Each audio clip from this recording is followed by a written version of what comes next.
Hare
Das करी दासा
Hare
माऊली महावैष्णव संत श्रेष्ठ जगद्गुरु तुकोबाराय महाराज आणि आपल्या या अलौकिक आणि असामान्य घाटाच्या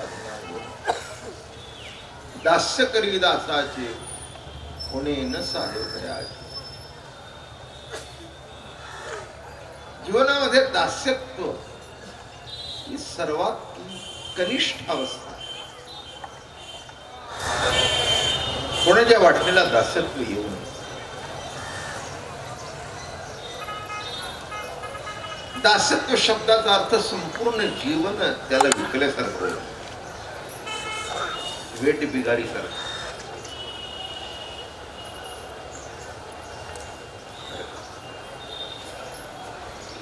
लौकिक जीवनात सांगतो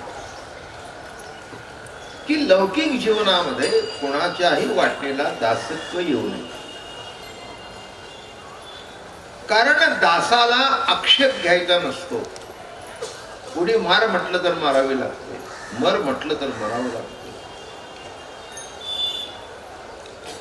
जे कर म्हणेल ते करावं लागतं. आणि असा जो दास त्या दासांचा मी दास आणि त्यांचं मी दासत्व करतोय. हे कोण सांगतायत?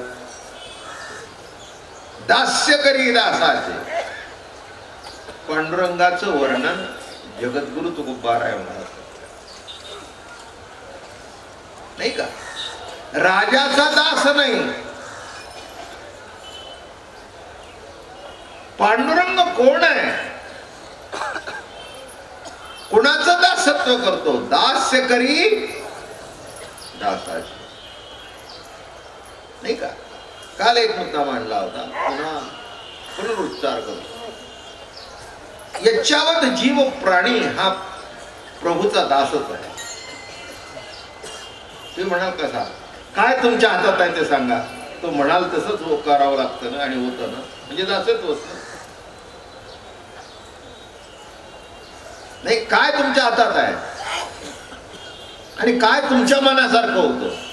शेवटी होतं ते त्याच्याच मनासारखं होतं ना, म्हणजे दासत्वच आहे ना. नाही नाही, याच्यावर जीव मात्र हा प्रभूचा दासत्व आहे. तर पर्याय का दुसरा? नाही का? धंदा नीट चालला, बुडला, काय करणार? शेती पिकली न पिकली, काय करणार? प्रकृतीला आयुष्यभर जपली, शेवटी त्रास देऊ लागली, काय करणार? मित्र चालतोय आणि हात बिछाण्यावर पडलाय, काय करणार? म्हणला बघा आमचा मित्र आहे की ना, अजून रोज 4 मैल चालतो आणि मला बिछाण्याच्या खाली उतरता येत नाही. पर्याय नाही, दासत्व आहे. शास्त्रकार सांगतातच, जीव पराधीन आहे, ईश्वर स्वतंत्र आहे आणि जीव पराधीन आहे, त्याच्या अधीन आहे. तो म्हणेल तसंच होईल, त्याच्या मनात असेल तसंच होईल, तुमच्या मनात नाही. माझं बोलणं कळलं का? प्रत्येक माणूस खटपट करतो की आपल्या मनात आहे तसं व्हावं. तुमच्या मनात आहे तसं जर झालं तर तुम्ही तोच झाला असता. जीवनामध्ये एक यादी लिहून काढा आणि किती गोष्टी तुमच्या मनासारख्या झाल्या, किती गोष्टी रोज तुमच्या मनासारख्या होतात आणि किती होत नाहीत. मला वाटतं अख्खी वही नाहीच्याच रूपाने भरून जाईल, होईच्या रूपाने एखादं कुठेतरी भरेल. किती जीवनाचं गणित विचित्र, नाही का? म्हणून हा एक सिद्धांत तात्विक, नाही का? किती जगावं आहे का तुमच्या हातात? म्हणजे दासत्वच आहे ना. त्याने ठरवलं मरायचं की मारायचं. सर्व विश्व ठरवतंय नाही हा वाचला पाहिजे, तो म्हणला नाही, त्याची लाकडं पुढे पाठवली. माझं म्हणणं कळलं का? दासत्व. तसं जर बघितलं सिद्धांताच्या दृष्टिकोनातून सर्व जीव दासत्व. पण भक्तीच्या प्रांगणामध्ये असं घडलं. तत्वज्ञानामध्ये वैचारिक भूमिकेमध्ये जीव दास आहे, परमात्मा दासांचा मालक आहे. आणि इथे असा जो परमात्मा तो दास जे आहेत त्यांचं दासत्व करतो. आता इथे दास कोण आहे? जो त्याची भक्ती करतो, तो जो त्याच्याशी प्रेमाने एकरूप झाला येतो, जो आवडीने प्रेमाने पंढरीची वारी करतो, जो नित्य नेमाने त्याचं स्मरण करतो, तो त्याचं स्मरण करताना सुद्धा मी त्याचं स्मरण करत नाही तर तो मला स्मरण करवतोय या भूमिकेतून जो स्मरण करतो. काय म्हटलं मी? या भूमिकेतून जो स्मरण करतो त्याचा मी दास आहे. दुसरा अर्थ त्याच्याकरता सांगितला, दास्य करी दासांचे. आपला जो दास आहे त्याचं दासत्व करतो. किती मोठी राणी असली, किती मोठा राजा असला आणि मूल जर मातीत खेळतलं दिसलं तर तो राजा सुद्धा खाली वागतो नव्हतो. मी म्हटलं अहो सरकार तुमच्या मागे 10 माणसं आहेत. ते म्हणले माझ्या मागे असू दे पण मी त्याचा दास आहे. अजून कळलं का तुम्हाला? बाप आपला दास आहे हे त्याला कळतच नाही, तरी पण दास आहे. तसंच परमात्मा तुमच्याकरता सतत काहीतरी दासत्व करतोय, हे करत असलं तरी तुम्हाला कळत नाही. दास्य करी, मग चरित्रात आता यादी दिलेलीच आहे पुढे. दास्य करी दासाचे, उणे न साहे तयाचे. गंमत बघा, आपला जो दास आहे, आपल्यावर आपलं ज्याच्यावर प्रेम आहे, त्याच्या जीवनामध्ये जर काही कमी जास्ती झालं तर त्या व्यक्तीपेक्षा आपल्याला दुःख जास्ती असतं. काही काही वेळेला असं मी बघितलंय की नापास झालेलं पोर हसत असतं आणि बाप मान खाली घालून बसतो. काय की नाही गमत? म्हटलं का हो जरा उतरलाय? नाही म्हणलं काय आमचं पोरगा अभ्यासच करत नाही आणि ती खेळते. त्याला विचारलं अरे तुझा बाप तुझ्या करता रडत होता? म्हणणार रडाय की त्याला सवयच आहे म्हणणार.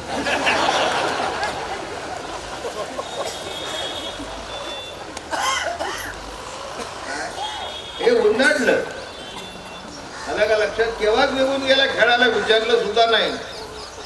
बाप म्हणला अरे मार्क कमी पडले म्हणून काय झालं? काय कुणाला तरी जास्ती पडायचे आणि कुणाला तरी कमी पडायचे.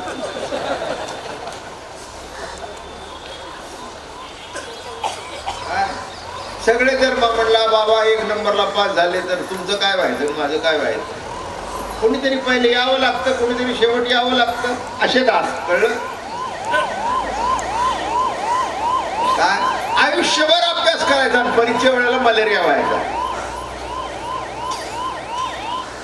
गेलं वर्ष फुकट म्हणला, वर्षभर अभ्यास केला आणि गेलं फुकट. दासत्व. दासत्व कोणाच्या हातात काही नाही. माणसं म्हणतात मी करीन ते होईल. हे बघ होतंय तिथपर्यंत म्हण. जी बाई म्हणते ना माझ्या हातून कधीच स्वयंपाक बिघडला नाही, लिहून ठेव, त्या दिवशी नक्की बिघडेल.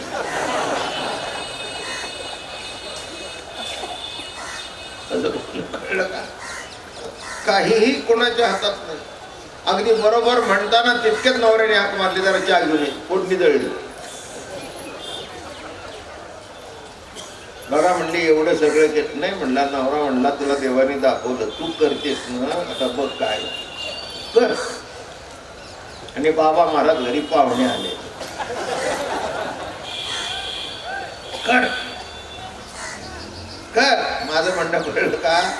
हे लक्षात ठेवा की काळजी कुणाला आहे?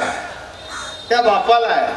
तसं तुमचं भलं व्हावं ही काळजी कोणाला आहे? तुम्ही भक्त झाल्यानंतर पांडुरंगाला आहे, म्हणून तुम्ही काळजी करू नका. काय? आम्ही घ्यावे तुमचे नाम, तुम्ही द्यावे महाप्रेम, ऐसे निवडले संती आणि मुळी वैसोनी एकान. आम्ही तुझं नामस्मरण करावं आणि तू आम्हाला प्रेम द्यावं, बस. त्याच्यापेक्षा बाकीचं आम्हाला काही कळत नाही. काळजी करून मला. आणि एक तुम्हाला सांगतो, मी तुमच्यातलाच आहे. मी काही असं कधी म्हटलं नाही मी मोठा संत बिंत आहे, बिलकुल नाही. साधा माणूस. काय मी माझ्या आयुष्यात कधीही दावा केला नाही संत आहे म्हणून. पण हे काय संतांचं आहे हे 1000%. म्हणून तर एवढी गर्दी जमते. एवढी माणसं सकाळी 7 वाजल्यापासून कीर्तन आहे तर केव्हाचे केव्हा येऊन बसले. काय संत नाही. आणि आयुष्यात संत होण्याच्या भानगडीत पडू नका. जे जे संत झालेले आहेत ते सध्या वर निघालेले आहेत.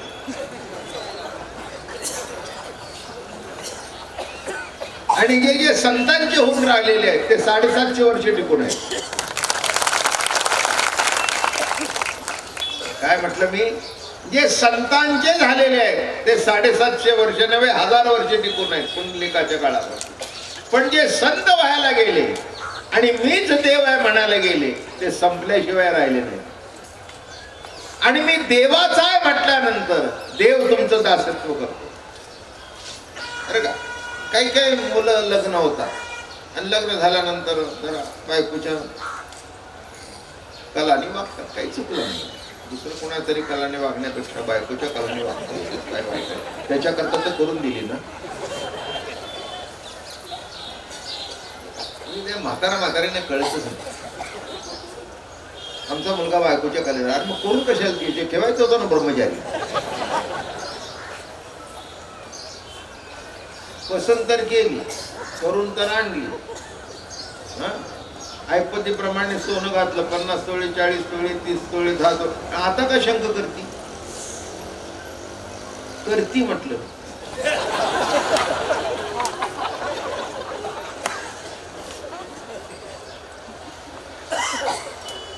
आमच्या सातारा भागातली एक 3rd लेवलची विनोद आहे.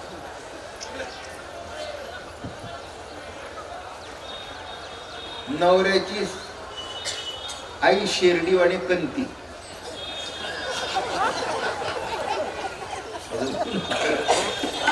म्हणजे तिचं किती जरी केलं तरी तिला बरंच वाटत नाही शेडीचं.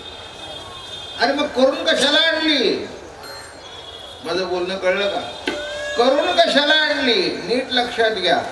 अर्थात दोघांनाही समजलं पाहिजे की आपण यांच्या घरात आलोय, यांच्या पद्धतीप्रमाणे वागावं. आणि तिलाही समजलं पाहिजे सासूला की परकेची मुलगी आपल्या घरात आलेली आहे, तिलाही सांभाळून घेतलं पाहिजे. असं दोघं एकमेकाला जेव्हा सांभाळतात तेव्हा दास्य करीत असतात. सांभाळतात तेव्हा. माझं बोलणं कळलं का? पूर्व आयुष्यामध्ये पत्नीने केलं, उत्तर आयुष्यामध्ये तिला होत नाही, पती करू लागला. सध्या मी तेच करतो थोडं बहुत.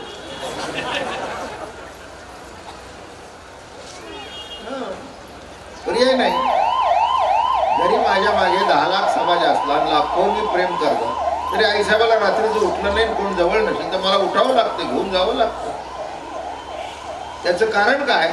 आयुष्यभर जर तिने सेवा केली आहे तर तिचंही दासत्व करायलाच पाहिजे. मी माझं जीवन सांगत नाही, सर्वांचं सांगतोय.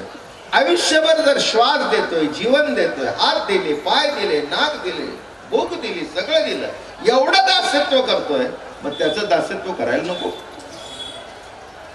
दास्य करी दासाची. माझं बोलणं कळलं का? नाही का? माणसं म्हणतात बायकोच्या अधीन आहे. कोणाच्या तरी बाईच्या अधीन असण्यापेक्षा बायकोच्या अधीन असणं काही वाईट नाही. माणसं सगळी संगतीत चुकीची लावतात, म्हणून यांचे संसार सुखाचे होतात. You should always be open minded. माझं म्हणणं कळलं का? मन असं मोठं असावं. आणि एक लक्षात ठेवा, त्यांच्या मागे लागून असं करा ना असं करा म्हणून असे किती वर्ष काय अजरामर आहेत काय? तुमच्या नंतर 40 वर्ष ते राहायचे, तुम्ही अजून 20-25 वर्षात आहे. वैकुंठावनी आला नाही गेला. मी अभंग सांगतोय, दास्य करी दासा. नाही का? मग एक जर पती जर आपल्या पत्नीचं दासत्व करत असेल, तो पुढच्या कीर्तनात न येता मला सांगशील, तुम्ही सांगितलं ते करत त्याच्यातलंच आहे. जवळ म्हणजे तसं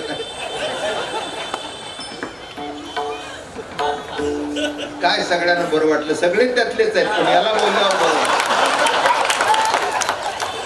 अहो हे बघा, मी जोवी पचाड केव्हा करीन हे समजा. तुम्ही कोणाला हसायला जाऊ नका. तुम्ही हसलं की तुमच्यावर गदा आलीच.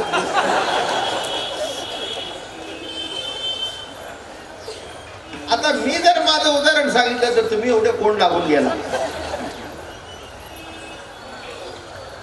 करावंच लागतं, नाही का? ज्यांनी आपल्याकडचं आयुष्य जिजवलंय त्यांच्याकरता काही काळ आपण दिला तर कुठे बिघडलं. तसं ज्या प्रभूने तुम्हाला सर्व फुकट दिलं त्याचं वर्षातून एक नीट वारी करणं कुठे बिघडलं?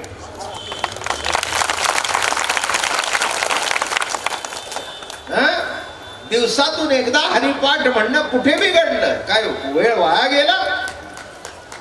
त्याचं नामस्मरण, त्याचं चिंतन. जय जय राम कृष्ण हरे जय राम. अरे नको त्याची नावं वाचताय, जे तुम्हाला खड्ड्यात घालतायत त्यांचं नाव समोर, बरोबर आहे ना? आणि जे बाहेर काढतायत त्यांना विसरताय. मग त्या प्रभूचं नाम. म्हणून कोणीही तक्रार करू नका की नवरा बायकोचा ऐकतो का, बायको नवऱ्याचं नव्हे, ऐकलंच पाहिजे एकमेकांनी. तर तुमचा संसार सुखाचा होणार आहे, नाही तर होणार नाही. याचा अर्थ आईला डावललं पाहिजे, बापाला डावललं पाहिजे असं बिलकुल नाही. त्यांना तर डावलूच नाही. कळलं का तुम्हाला? पण मर्यादित पत्नीचंही. आता पत्नी जर डोक्यावर बसून तुमच्या मिरं वाटायला लागली तर तो भाग निरा. ती अतिविशाल महिला आहे.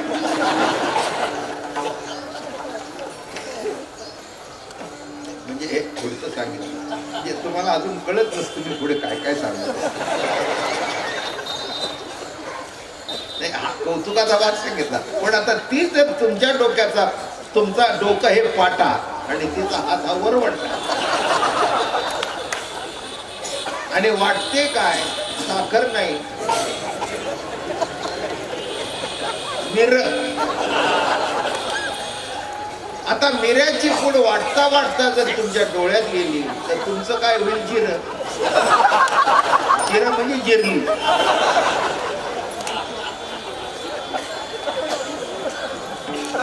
जिरल्याशिवाय राहील का? विचार करण्यात आलं का लक्षात? हे सर्व नीट गणित. म्हणून पहिला ऐकताना बरं वाटलं, पुढचंही ऐकताना नीट बरं वाटलं. नीट समजून घ्या म्हणजे बरं. असं दास्य करी दासाचे. उगीच फुकट कोणी कोणाचं दास्य करत नाही. आणि प्रभूचं तर का करावं वारी, का करावं भजन? अरे एवढा राबतोय तुमच्या करता. आईच्या उदरामध्ये ठेंग टाकण्यापासून राबला, वाढवलं, पोटात वाढवलं, पोटात सांभाळलं आहे ना. हे आता तुम्ही एवढे मोठे झाला, ठीक आहे. इथे पोटात सांभाळतोय, रक्षण करतोय, बाहेर आल्यानंतर पुन्हा वाढवतोय, योग्य वेळी योग्य सगळं घडतंय. अहो किती दास आहे. म्हणून तुकाराम महाराज मोठ्या कौतुकाने म्हणाले, तुमचे दासीचा दास.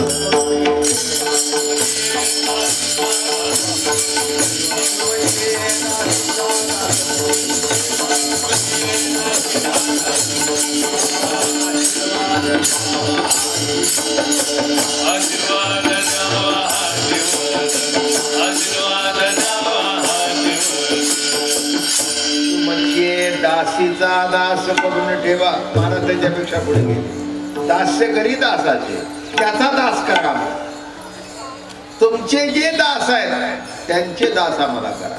म्हणून नीट लक्षात ठेवा, दासत्व व्यावहारिक दृष्टिकोनातून वाईट आहे, पण एका दृष्टिकोनातून जर भक्तीच्या प्रांगणामध्ये आला तर तुम्हाला कळेल की पांडुरंगच तुमचं दासत्व आणि आपल्या भक्ता करता वाटेल ते करतो.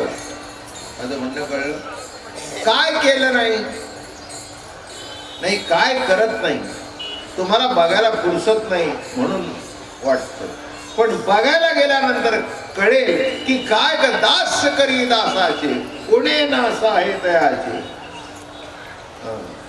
महाराज पुढच्या चरणात म्हणतायत, वाढिले ठाईचे भाणे टाकून या झाले. जेवण जर वाढलं असेल आणि भक्तांनी जर हाक मारली तर ताट बाजूला सारतो निघून जातो. माझं म्हणणं कळलं का? काय घरात हे सगळं घरात बघावं लागतं तेव्हा कळतं, त्याच्याशिवाय कळत नाही, नाही का? बाई जेवायला बसलेली आहे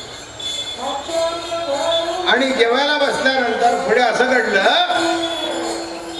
की मुलाने हाक मारली. हाक मारल्याबरोबर अगाय गाय गाय घेऊन टाकून पळत. नवरा म्हणला, अगं पळतेस खाऊ म्हणली, तो ओरडतोय, नाही पळतोय. त्याच्या हाकेला नाही दाबायचं तर कोणाच्या? नाही कळलं? तसं भक्ताच्या हाकेला नाही दाबायचं तर कोणाच्या? माझा मुलगा जर मला हाक मारतोय, तसं माझा भक्त जर मला हाक मारतोय तर ताट बाजूला सारून धावतो. कळलं का? पुराणामध्ये मोठं उदाहरण आहे. देव जेवायला बसले होते आणि तितक्यात ते हत्तीचा पाय मगरीने पकडलं.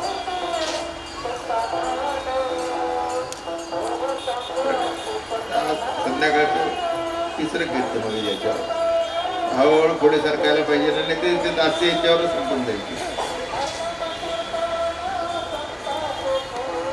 हत्ती म्हणजे काय? हत्तीच ते काही कुत्रमित्र आहे. वाघ सुद्धा त्याला घाबरतो, सिंह सुद्धा त्याला घाबरतो. हत्ती म्हणजे हत्ती. पण पुन्हा तो एकटा नव्हता, विथ फॅमिली होता. हत्ती म्हणजे काय साधा आहे? हा मोठा कळप, 100-200 बायका आहे भरपूर. त्याला काही गव्हर्नमेंटचा कायदे लागू नव्हता. एक लक्ष हा कायदा त्याला लागू नसल्या कारणाने त्याच्या मागे हत्तींचा कळपच्या कळप होता. आणि हा सुद्धा हत्ती काही साधा होता का? दात पाडलेला हत्ती नव्हता. असे सुळे बाहेर पडलेले ऐरावता सारखा मजबूत पैलवान काय, पण शेवटी दास. कळलं? त्याला असं म्हटलं माझ्या मागे एवढे आहेत, कोण काय मला करतो. पाणी प्यायला गेला. आता माहितीच होतं मला, पण आता सांगायला पाहिजे ना, मला तरी वेळ भरून कसा काढायचा. गेल्याबरोबर तिथे मगरबाई बसले होते. तिथे कोणी मगरना आडनावाचे असेल तर तुमच्याकडे वाईट वाटून घेऊन येतं, नाहीतरी एखादी मगर माझ्या अंगावर येईल आणि मगऱ्या तिच्या मागे धावायच्या.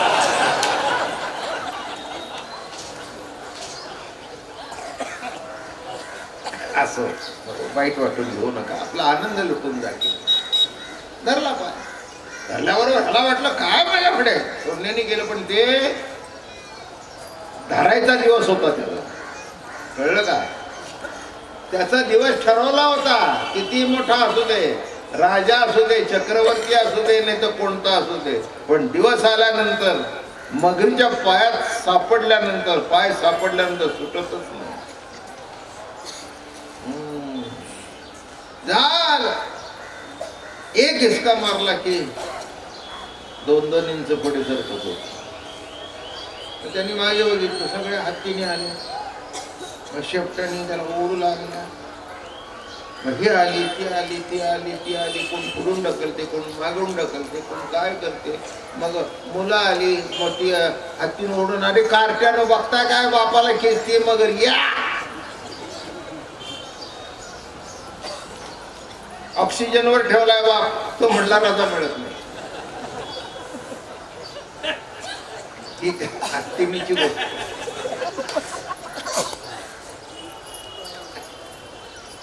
रजा मिळत आता कसं काय अवघड आहे. अंतकाळी मी परदेशी, अंतकाळी मी परदेशी. कोणी तुमच्या उपयोग करू शकत नाही.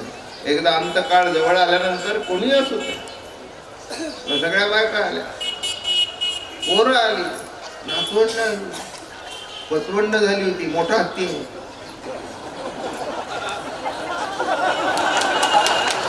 एवढ्या उशिरा कळलं आहे तुम्हाला.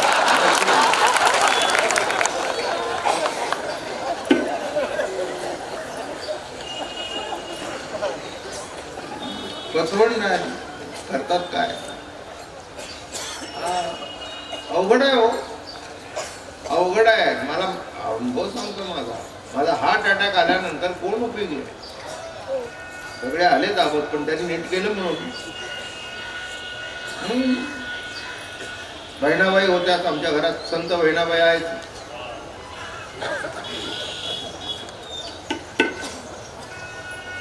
काय बाकी कन्या काय कमी नाही घरात. पंत्या बिंत्या सुद्धा खरंच पंत्याच आहेत ते. आला का लक्षात? काही कशाचं काही कमतरता नाही. तसं त्या हत्तीचं गोतावळा आलं, सगळे आले, पंत्या आले, सगळे आले, धावून आले. पण काय हिसका मारलं की हेही धावू लागल्या.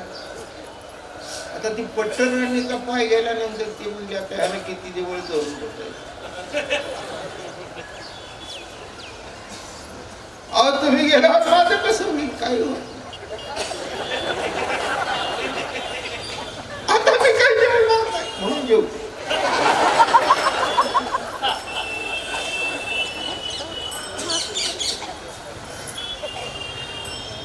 नाही तुम्ही जेवता हे चूक काढली नाही म्हणून तुमचं जीवन शिल्लक आहे अजून जेवायला खूप नाटकं करू नये. भूक लागली आहे ना एवढ्या वेळ रडून रडून थकला ना तुम्ही. रड आलं नाही तरी ओरडत होत. हे खेड्यापाड्यात नाटकं फार असतात. तुम्ही तर फडाफडा हाणून घ्यायचं दुसऱ्याला तरी हाणा. आता तुम्ही गेला ना माझं कसं होईल आता काय व्हायचं तू एक दिवस वर जायचं काय व्हायचं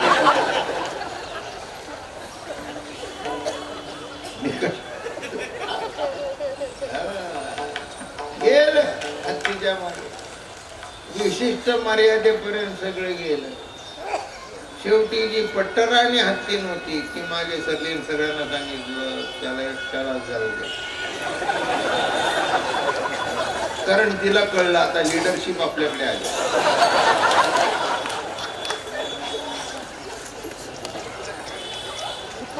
म्हणून एक आमदार मिळाला मेला की त्याची बायकोला उभी करतात.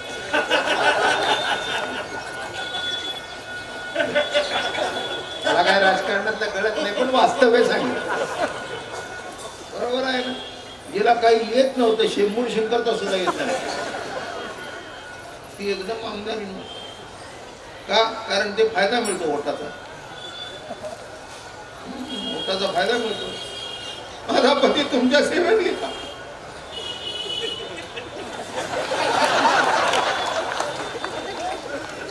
त्याने आयुष्यभर गावाकरता काय केलं नाही काहीच केलं नाही.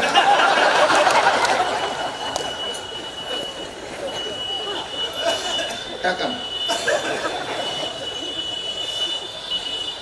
तेव्हा हत्तीन म्हणले सगळे मागे वळून बघतो. अरे म्हणले तुमच्यासारख्याच्या अंगावर जेव्हा वाघ शुभ धावून आले तेव्हा एकटा मी पुढे झालो नका माझ्याकरता कोण नाही. आपल्याक रे माता पिता बंधू भगिनी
असं करती डोळ्याला पाणी येत नव्हतं ते खालचं पाणी घालून डोळ्याला लावलं.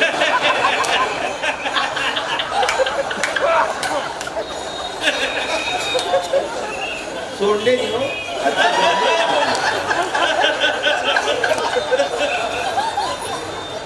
गोष्ट सुद्धा माझ्याकडूनच ऐका. सोडणीने पाणी बिणी लावलं त्याला हत्तीला ते तिकडे तोंड असताना केलं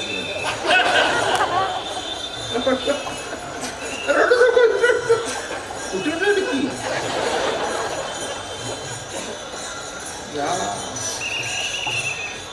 शेवटी मागे वळून बघितलं कोणी नाही.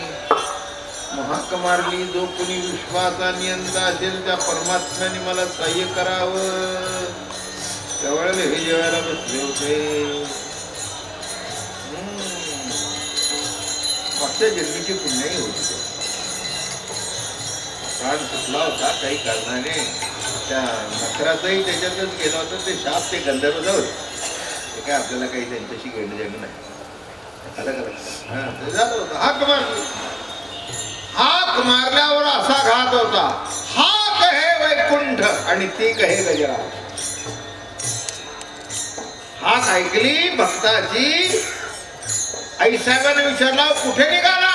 ते म्हणजे कुठे निघाले काय. हा आणि ती म्हणे तोपर्यंत हत्ती जवळ येऊन बसली. इतक्या वेगाने आला आणि त्याचा पाय सोडवला. नकराच्या तावडीतून आता सोडवल्याबरोबर विमानात बसला. एक कमळाचं फूल घेतलं. देवेचं बघितल्यावर कमळाचं फूल निस्सिम भाव उल्हास अर्पावयाचे. अरे एक फूल जरी दिलं ते फूल वास घ्यायचं. ते लेखी मी तुरुंबावे तरी मुखेची ओढली. फुलाचा वास घ्यावा असा नियम आहे. पण त्या भक्ताचं प्रेम बघून मी ते फुल तोंडातच घालू. ते फुल बघितल्यानंतर आनंद वाटला. आला का लक्षात. पण तुम्ही इतके डॅम फुल आहात. उगीच डोळे झाकताय. डोळे झाकेतो पेक्षा प्रेमाने एक फुल द्या. प्रेमाने एक विठ्ठल दिवसात म्हणा विठ्ठला माय बापा पांडुरंगा पुष्कळ झालं. त्या हत्तीने तितक्या कळवळ्याने त्याला शेवटी कळलं माता पिता बंधू भगिनी कोणी नकोती निर्वाणी. इष्टमित्र सज्जन सखे हे तव सुखाची मांडणी. इथपर्यंत सगळं नीट काय. जरा उलटी बाजू येऊ द्या. धंदा पाण्यात तुम्ही चांगले आहेत ना. जिथपर्यंत बायको म्हणते माझा नवरा लई हुशार आणि एकदा कचकच होऊ द्या. मी त्यांना सांगत होते उगीच आहे ते घालू नका. बायका फार हुशार. काही काही तर अति हुशार असतात. इलाज नाही त्याला. आहे ते फॅक्ट सांगतोय मी. इथे बसलेत ना फॅक्टचा अनुभव घेणार आहे. ही काही साधी गोष्ट नाही आहे. आणि ते जे दिल्यावर पाय सोडवलं. विमानातून निघाला. सगळे वाटले निघाले. मुकूनच म्हणायला तयारी. माझा नवरा केवढा मोठा त्याच्याकरता विमान आलं. कळलं का तुम्हाला. सगळे हत्तीने ढोल पेटवले.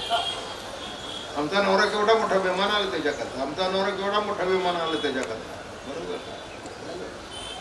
शेवटी तो मगर किती होती नक्की. ते हुशार होतं मोठं. बेरकं होतं. त्यांनी बघितलं. अहो म्हणले महाराज आम्हाला घेऊन चला की. म्हणले का तुझी जेव्हा लाज वाटते माझ्या भक्ताला त्रास देतो. त्याचा पाय धरला. त्याला किती त्या पायाला जखम झाली आणि त्याला ओढत नाही. तुला कसा नाही होत. काही हरकत नाही म्हणले. मी खाली लावून सांगेन. देवाचं तोंड बघून कधी कोणाचं बरं होत नाही.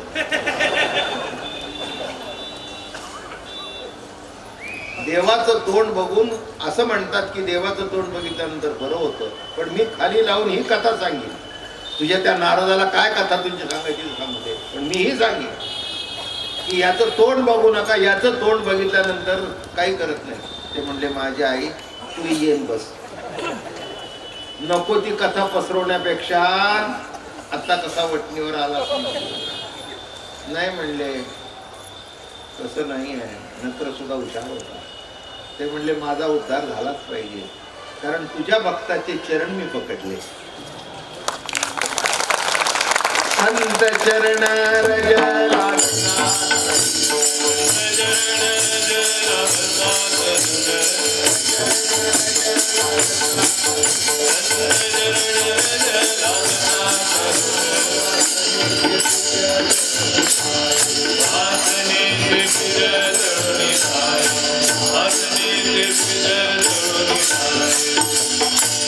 अरे मी कसा तरी असलो तरी हत्ती तुझा भक्त आहे ना, संत आहे ना, मग त्याचे चरण मला प्राप्त झाल्यानंतर मला सोडून नाही म्हणले. तुझा आर्ग्युमेंट बरोबर आहे, मी तुला तसं सोडून जाणार, तुलाही घेऊन जाणार. कळलं का तुम्हाला? तसं देव नाही भेटला तरी हरकत नाही, आणि देव दास्यत्व उभीच करत नाही. संतांचे दास झाल्यानंतर देव दासत्व करतो. जे ताट वाढलं होतं ते टाकून निघाला. किती महत्वाचा विषय सांगितला, कशा कथा सांगितला. म्हणून आयुष्यभर वाढिले ठाईचे भाणे टाकोण या धावे, पण केव्हा केव्हा संत चरण धरा. पंढरीच्या वारीला या. आपल्या संप्रदायामध्ये फार गंमत आहे अशी कुठेच नाही बरं का, कुठेच नाही. काय ते सांगतो, आपल्याकडे मंत्र काय, जय जय राम कृष्ण आहे, पण दुसरा एक मंत्र जपला जातो, ज्ञानोबा तुकाराम.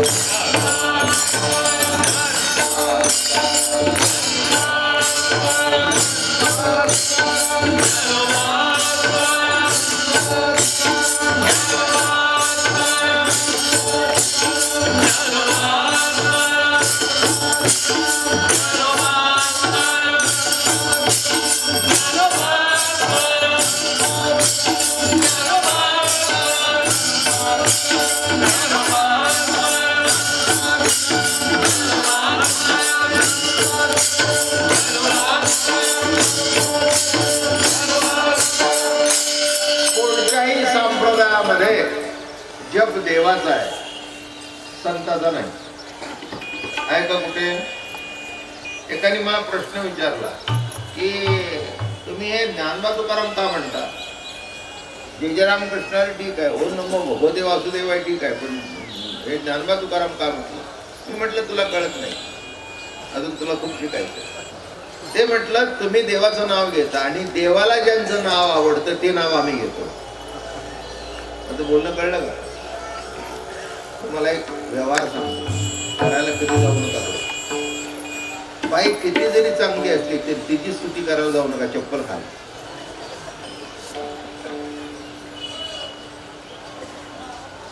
पण तुझ्या कडेवर जर मूल असेल ना, काय हो किती गोड मुलं, चहा प्यायला या ना.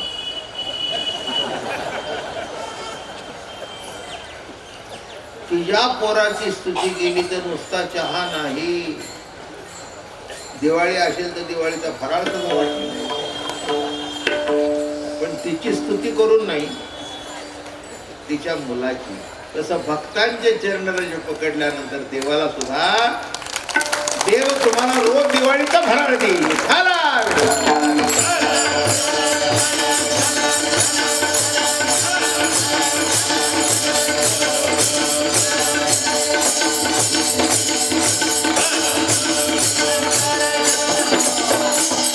म्हणून जरा थोडस जर संताचे का नाम घेऊ नये, संताचं निवृत्ती ज्ञानदेव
वारकरी संप्रदायात एक कसं घडलं तेवढं सांगतो. पांडुरंगाच्या मंदिरामध्ये एक मोठे बडवे होते, प्रल्हाद महाराज होते. त्यांची समाधी आहे. देवळाची चावी त्यांच्याकडे असायची. पहाटे 4 वाजता ते देऊळ उघडायला जायचे. एकदा देवळात गेले आणि असा आवाज येऊ लागला, ज्ञानोबा तुकाराम, ज्ञानोबा तुकाराम. इकडे तिकडे बघतात ते म्हणले सगळं देऊळ बंद केलं होतं, हे आवाज इथून कसा काय येतोय, कोण आहे? मग आवाजाच्या रोखाने निघाले, सगळं देऊळ शोधलं आणि आवाजाच्या रोखाने निघाल्यानंतर जाऊन कुठे पोचले? बरोबर पांडुरंगाच्या समोर. आणि पांडुरंगाच्या मुखातून शब्द निघतो, ज्ञानोबा तुकाराम, ज्ञानोबा तुकाराम, ज्ञानोबा. आणि त्या दिवसापासून वारकरी संप्रदायामध्ये संतांच्या नामस्मरणाची परंपरा सुरुवात झाली. म्हणून नीट लक्षात घ्या, एक वेळेला देवाचं नाव विसरला तरी चालेल, पण संतांचं लग्न झाल्यानंतर बापाचं नावाला महत्वच नसतं. काय कळलं तुम्हाला? लग्न झाल्यानंतर काय बापाच्या नावाला महत्व असतं का? बापा एवढंच महत्व असतं. पण बँकेतून जर काही मिळायचं असेल तर नवऱ्याचंच नाव लिहायला पाहिजे. तसं विठू जर भेटायचं असेल तर संताचंच नाव सांगायला पाहिजे, दुसरं कोणाचं उपयोग नाही. संताचं नाव सांगितलं की तो खुश. काय हो भाई, तुमचा मुलगा काय गोड, काय गोड, माझ्यावर गेला.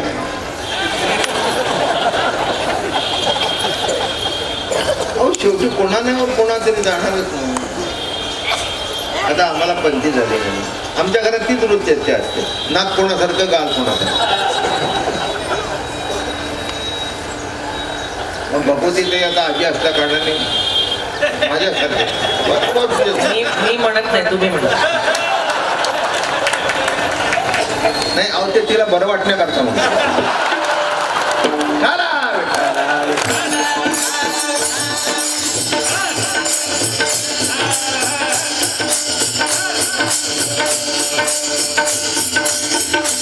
शेवटी मी तिचा बाप आहे.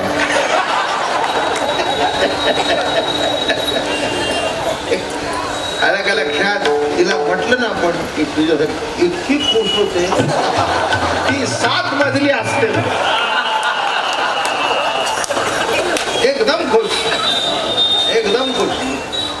धाकटी माझ्यासाठी, धाकटी माझ्यासाठी. ठीक आहे, आला का लक्षात? मग कोण म्हणतात चिन्मय महाराज असतात, तो बिचारा काहीच बोलत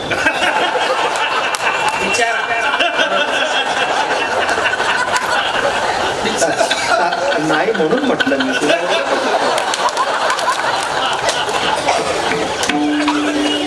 अहो एवढा मोठा फंडाचा मालक बिचारा कसा असेल? नाही, एवढा मोठा मालक असतं तरी बिचारासारखं वागलं पाहिजे तुमच्या समोर, हे शिकायचं.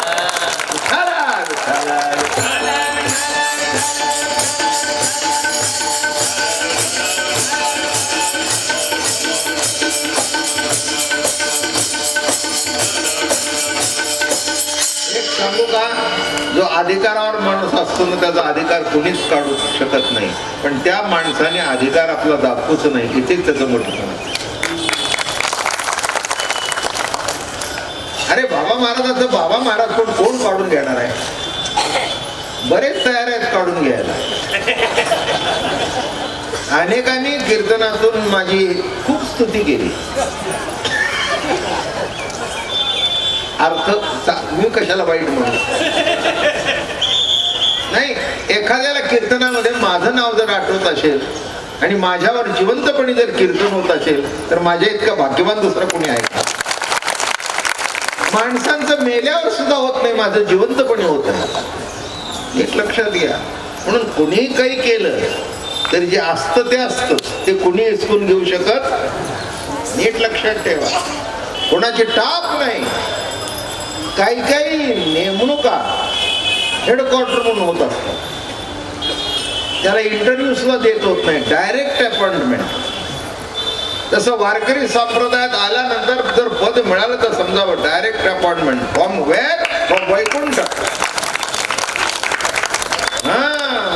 तिथून अपॉइंटमेंट झाल्यानंतर कोणी रद्द करू शकतच नाही, कारण ज्याची सही झाली आहे अपॉइंटमेंट त्याचीच सही व्हायला पाहिजे.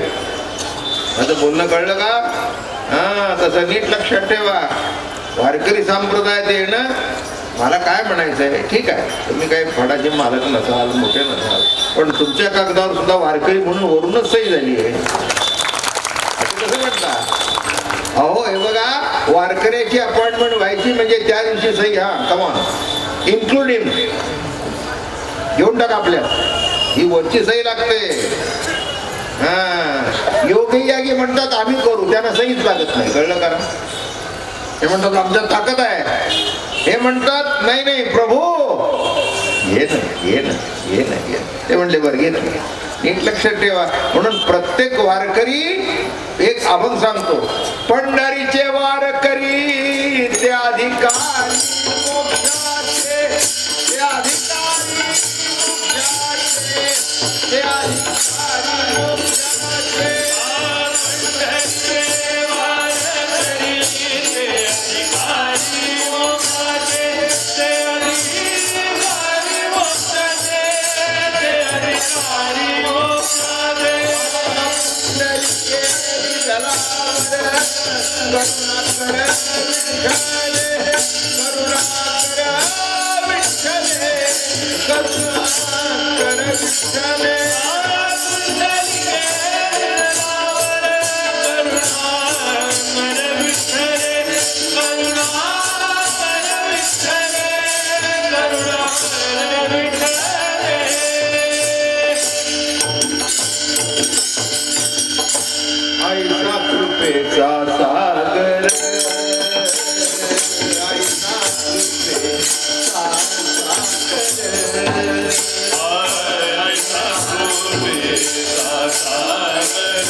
तुमच्या कागदावर सही झालेली आहे म्हणून इथे आला, नाही तर कोण जातो पंढरपूरला?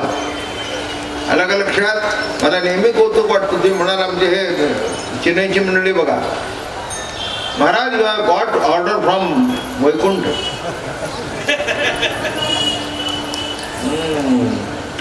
ही काही साधी गोष्ट नाही. चेन्नईची मंडळी आहोत, त्यांना काही कीर्तन कळतही नाही, पण बरं वाटतं म्हणून येतात. तुम्हाला कळतं म्हणून तरी येतं. कळलं का तुम्हाला? पण एक बरं आहे ना, काही कळत नाही हे कळून सुद्धा येत आहेत म्हणजे केवढे मोठे आहेत. याचाच अर्थ कळला का? ते येऊ नाही म्हणू शकत नाही, सही झाली आहे कागदावर. हा, वैकुंठातून कागद निघालेले आहेत. आज 3-4 हजार माणसं आपली तिकडे वाढलेली आहे. काही साधी गोष्ट आहे का? आला का लक्षात? ही साधी गोष्ट नाही आहे. इतकी साधी गोष्ट नाही. कोणी कुठे जाऊ शकत नाही. मी मोठेपणा करता सांगत असं नाही. आपल्या दिल्लीमध्ये अजून 2 बायका आहेत, एक जर्मन आणि एक ब्रिटन आहे. दरवेश आहे. आता कुठे डरवी? ही डरवीची घोडे नसतात तिथे आणि त्याच्यावर जुगार खेळला जातो. हिला इतका जुगार पावला की ती पंढरीला आली. तिथे बसली. आता कुठे दरवेश आहे, कुठे जर्मनी, आणि तिथली माणसं दिंडीत येत आहेत आणि टाळ घेऊन नामस्मरण करतायत. कोणाची सही? फुल सिग्नेचर. खाली सही आहे विठ्ठल दास, ती पांडुरंग पंढरनाथाची सही आहे. नीट लक्षात ठेवा, ही साधी गोष्ट नाही आहे. पंढरीचं वारकरी होणं, त्या कागदावर सही पांडुरंगाची झाल्याशिवाय तुमच्या गळ्यात माळ पडतच नाही. म्हणून आजचा दिवस आहे एक फ्री दिवस आहे, सहीची गरज पडत नाही. फक्त तुमची इच्छा लागली की पुढे येऊन माळ घालायची. नाही कळलं तर हळूहळू कीर्तन संपतच आलं पाहिजे ना, तेव्हा ते शेवटी समेवर आल्याशिवाय राहत नाही. मोकळ्या गळ्याने जी बाई फिरते ते उपयोग नसतो. गळ्यामध्ये काहीतरी दागिना पाहिजे, आणि तो दागिना कोणाचा पाहिजे? बाकीचा वर जाईल, पण हा वर गेलेला खाली आणेल. काळी पोत तिच्या गळ्यात आहे, तिचा वर तरी जाईल, पण हा वर गेलेला खाली येईल. आणि असे जे मंगळसूत्र आहे त्याचं नाव आहे तुळशीची माळ. ऐसा कृपेचा सागर विटेव भाकटी कर, आणि सर्वस्व उदार भक्ताला की प्रगटे. सर्वस्व उदार होऊन प्रगट झाला. कुठे कुठे प्रगट झाला? पंढरीमध्ये प्रगट झाला. हरी वैकुंठ आवनी. कुठे आला? पुंडलिका करता इथे आला आणि प्रगट झाला. आणि कसा प्रगट झाला? तुम्हा आम्हाला दर्शन देण्याकरता प्रगट झाला. या या पंढरीला या, माझं दर्शन घ्या, भजन करा, दुसरं काही करू नका. कळलं का तुम्हाला?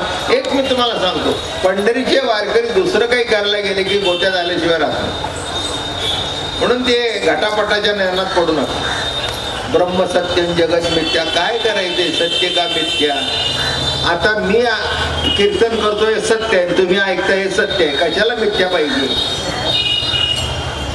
माझं बोलणं कळलं का? मी कीर्तन करतोय हे सत्य आहे, आणि तुम्ही माझ्या समोर कीर्तन ऐकता येत आहे हे सत्य आहे. आता हे मिथ्या म्हणायचं का? मग तुझंही म्हणणं मिथ्या. तू मिथ्या म्हणतोस हेच मिथ्या आहे. ते सोडून उगीच चर्चा करायला येऊ नकोस. उगीच काय 150 वर्ष काय उन्हाने केस पिकले नाही. आलं का लक्षात? आता जरी माझे पिकले असले तरी ते 150 वर्ष पिकत आले. कळलं का? तेव्हा नीट लक्षात घ्या. असं काही उगीच याच्या भानगडीत पडूच नका. करायचं असेल तर काय करा? विठ्ठला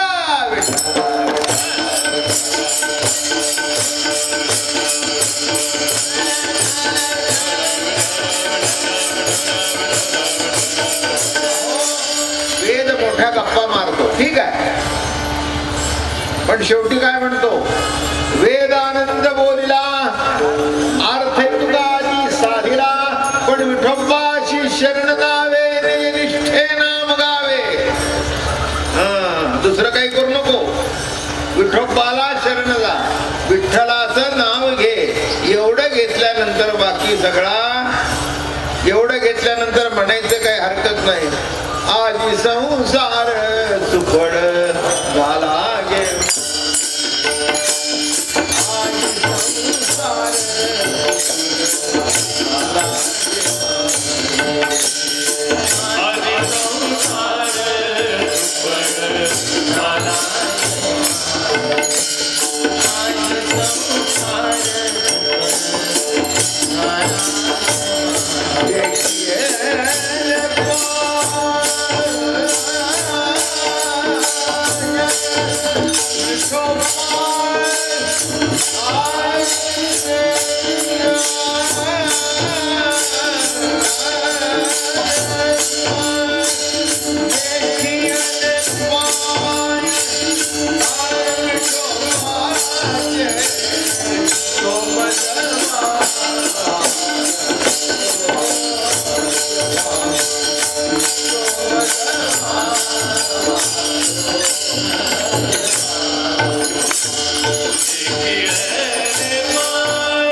पुन्हा करता प्रकट झाला, राक्षसांना मारण्याकरता नाही, भक्तालाही. काय काय असतं, बायका नोकरी करतात का नाही तेव्हा त्या रजा घ्यायची पाळी येते. रजेची काही काही कारण असतात, का रजेला जातात, तर काय करावं, नाही घ्यावं तर पाहिजे. काय आमच्या नंदीच्या पोराचं लग्न नाही जावं तर पंचायत. काय आता शेवटी काय पण फुकट रजा तेव्हा काय नाही, तिथे नुसतं जाऊन उगेच द्यायचे जोरापत काढत होते, ते भांडण करत का रजा घेते, माझ्या भावाच्या खर्च नाही.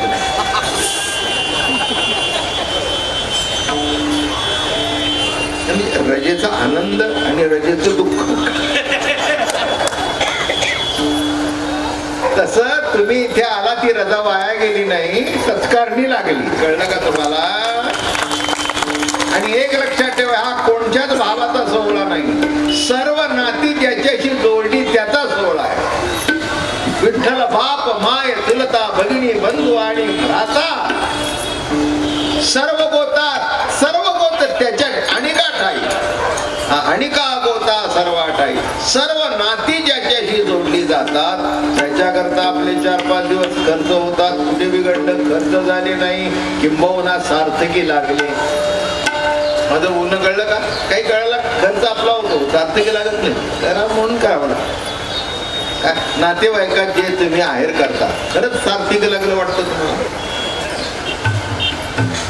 अगदी मला सांगू नका आणि बायकोला तर कधीच बोलू नका. पण काही काही ठिकाणं अशी आहे की तिथे केलं तर ते सार्थकी लागला तर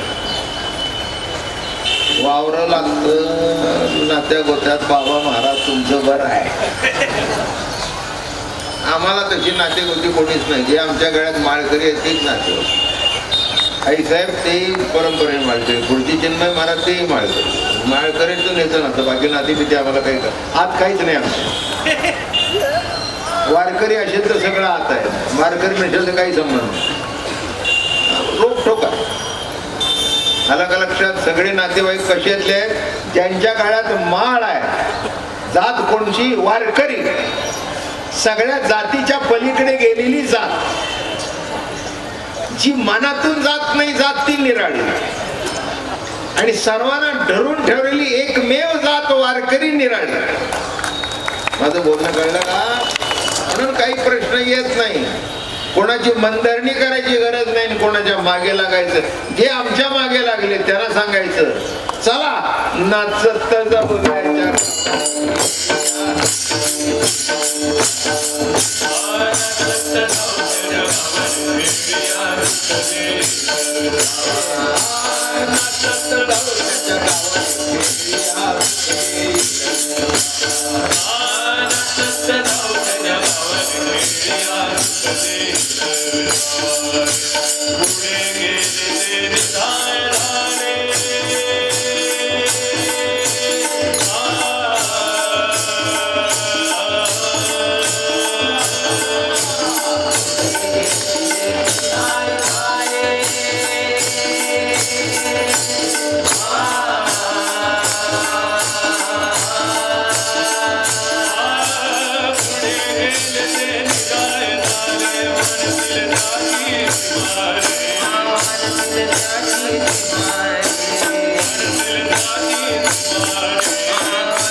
पंढरीचा वारकरी हा भाग्यवान आहे.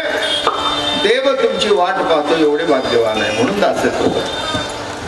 दास्यत्व का करतो? दास्य करी दासाचे उणे न साहेब दयाचे. वाजून घे. करेक्ट 7ला इथे आलो. टाइम चुकायचाच नाही. आला का लक्षात? टाइम ठरलेला आहे. टायमापेक्षा जास्ती करायचं नाही. आणि तुम्हाला काही जास्ती उपदेश करायचा काही गरज नाही. हा, जे परंपरेने वारीला यायचं पुन्हा म्हणू का वारीला या म्हणून नाही आला त्या दिवशी समजायचं.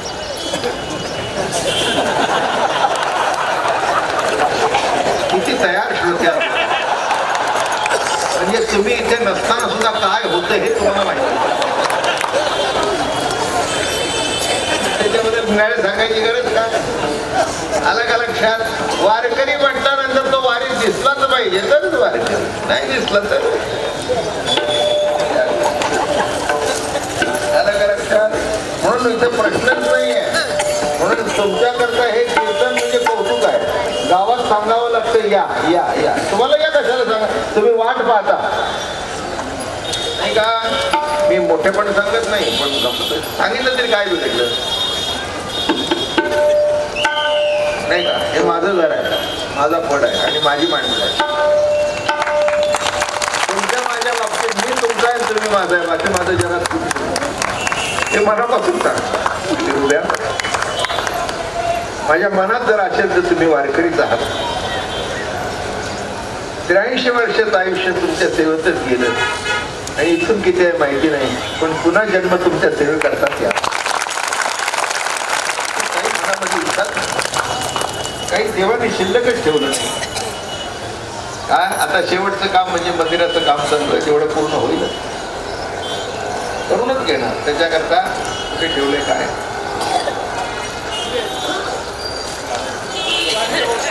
पावती पुस्तक दिसत आहे का?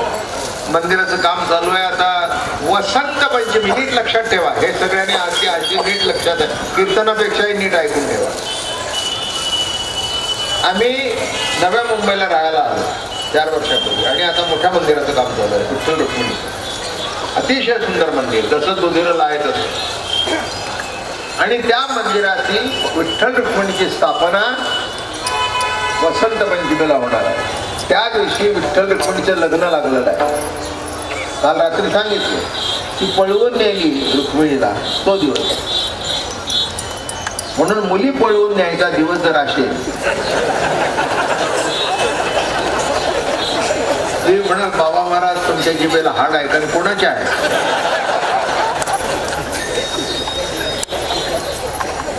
आहे ना, वास्तव आहे ना. वसंत पंचमीला आणि तो लग्न सोहळा करणार आहे. मूर्तीची स्थापना झाल्यानंतर विठ्ठल रुक्मिणीचं लग्न स्थापने करता काशीचे शंकराचार्य श्री श्री चंद्रशेखर स्वामी येणार. पूर्ण झालंय, सगळं फिट झालं. ते येणार आहे. त्यांचं माझ्यावर प्रेम आहे म्हणून आवडीने प्रेमाने येणार आहे. लग्न लावण्याकरता वाना उत्पात येणार आहे. 5 दिवस तिथून पुढे रुक्मिणी सरोवरावर त्यांची प्रवचन. आमची कीर्तन तर आहेच रोज. 5 वाजता रुक्मिणी सरोवर, सकाळी भजन झाल्यानंतर प्रवचन, दुपारी हरिपाठ झाल्यानंतर रुक्मिणी सरोवर आणि मग तिघापैकी कोणातरी एखादं. आणि 5 दिवस रुक्मिणी सरोवर झाल्यानंतर फळावर्षाचे काही प्रवचनकार आहेत त्यांची प्रवचन होत. असा हा कार्यक्रम आहे. सर्वांनी त्याला यावं. जानेवारी 21ला मिरवणूक, पांडुरंगाचं आगमन आणि 22ला महाराजांना तिथे या कथा म्हणायची. काल सांगितले प्राणप्रतिष्ठा माझ्याकडे नाही. आम्हाला प्रतिष्ठा आमच्यात प्राण आहे म्हणून आहे. त्याची आम्ही कोण प्राणप्रतिष्ठा करणार? कोण एवढे लागून गेले? फक्त एक विधी म्हणून हा बाबा चला ते आमका म्हणा हात लावा चला. एका मूर्तीची प्राणप्रतिष्ठा होती. मला म्हणले मी माझी इथे हात लावा. म्हणले इथे लावायला सांगितलं. मी म्हटलं इथे ठोका दिसतोय तिथे लावला. इथला ठोका आहे म्हणून हात तिथे जाऊन पोचतोय. इथल्या ठोक्याला पहिल्यांदा त्याची प्रतिष्ठा पहिल्यांदा लागली. म्हणून नीट लक्षात ठेवा. हे सगळे शास्त्रीय विधी आहेत. एवढंच त्याचं महत्व. करू नये या मताचं मी नाही, करावं म्हणजे माणसाने बरं वाटतं. माणसं नाव ठेवत.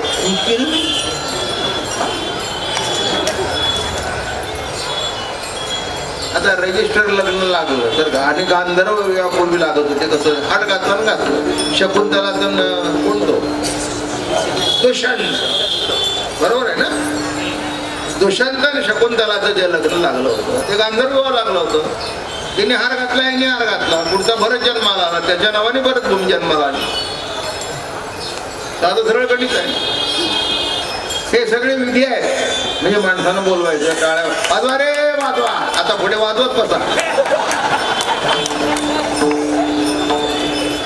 वाजवा रे वाजवा, थाट थाट थाट थाट थाट थाट थाट थाट तोही जोरात वाजवतात, कारण त्याला दुसरं अटेंड करायचं.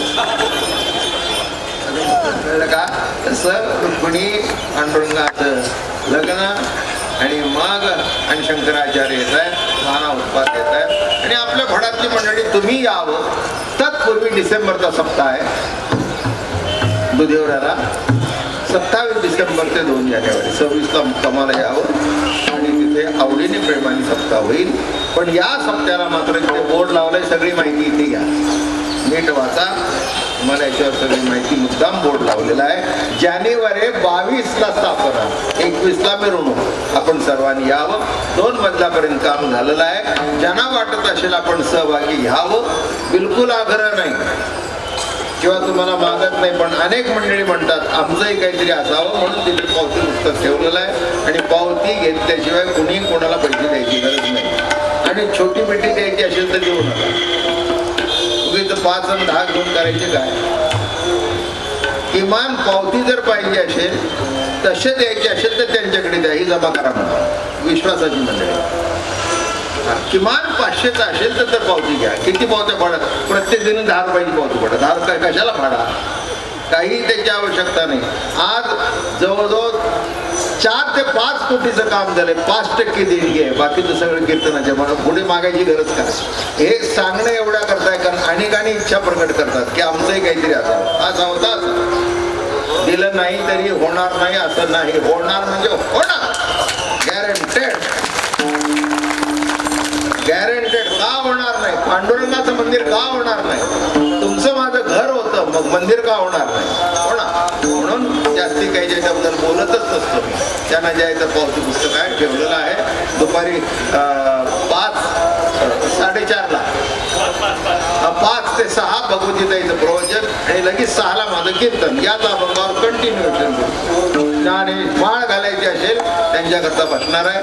सकाळी उठल्यानंतर मनामध्ये देवाची संतांची मानस पूजा, मग मंत्र जपावा, जय जय राम कृष्ण हरी, जय जय राम कृष्ण हरी, ज्ञानेश्वरी, हरिपाठ, भजन, मांस नाही, मासे नाही, दारू नाही, जुगार नाही, गुटखा नाही, परस्थिती कोणी माते समान, वर्षातून कार्तिकी वारी किंवा आषाढी वारी पंढरी, आळंदी आणि दुसरं ज्ञानेश्वर